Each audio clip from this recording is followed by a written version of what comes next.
ছেলেকে বাঁচাতে জায়নামাজে বসে অঝরে কাঁদছেন অভাগিনী মা, আর নির্বাক হয়ে পাশে বসে প্রিয়তমা স্ত্রী।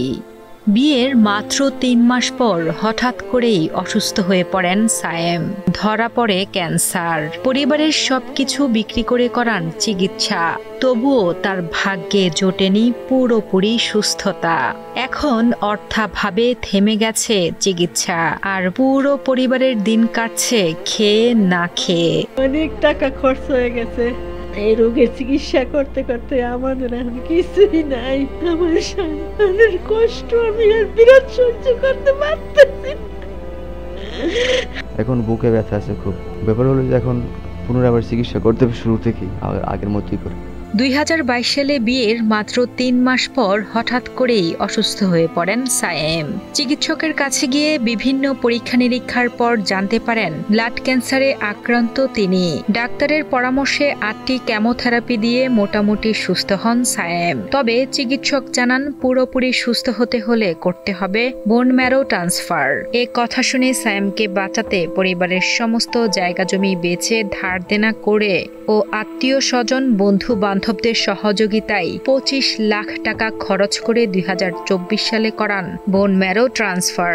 এরই মাঝে তাদের জীবনে আসে ফুটফুটে এক কন্যা সন্তান। আমার বিয়ের ৩ মাস পরে আমার স্বামীর ব্লাড ক্যান্সার ধরা পড়ে। ডাক্তার বলছে কেমোথেরাপি দেওয়া লাগবে। তারপর অনেক কষ্ট করে ৮ সার্কেলে কেমোথেরাপি দেই। তারপর ডাক্তার জানায় যে বন ম্যারো ট্রান্সফার করতে হবে। বন ম্যারো ট্রান্সফার করতে প্রায় ২৫ থেকে ৩০ লক্ষ টাকা দরকার। অর্থ সম্পদ যা ছিল, জায়গা জমি সব বিক্রি করে বন ম্যারো ট্রান্সপ্লান্ট করায়। ১ বছর ভালো ছিল, সুস্থ ছিল, পুনরায় আবার এই রোগটা ফেরত আসে।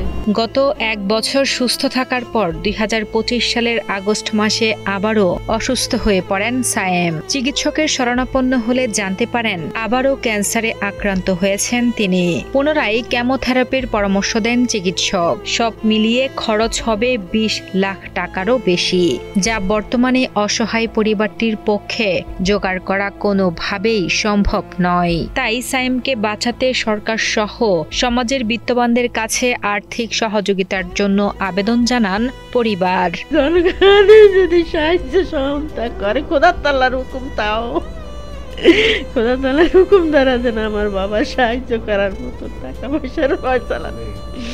এমন তো অবস্থায় আপনাদের আর কি সাহায্য সহযোগিতা কামনা করতেছি। আমার স্বামীকে সুস্থ করতে চাই। আমার মেয়েটা না হয় এতিম হয়ে যাবে। আমার চাকরি ২ বছর আগে চলে গেছে। এতদিন রেস্টে ছিলাম, সাহায্য সহযোগিতা চলছিলাম। সবার সহযোগিতা কামনা করি, আসলে আমার চিকিৎসা সম্ভব না।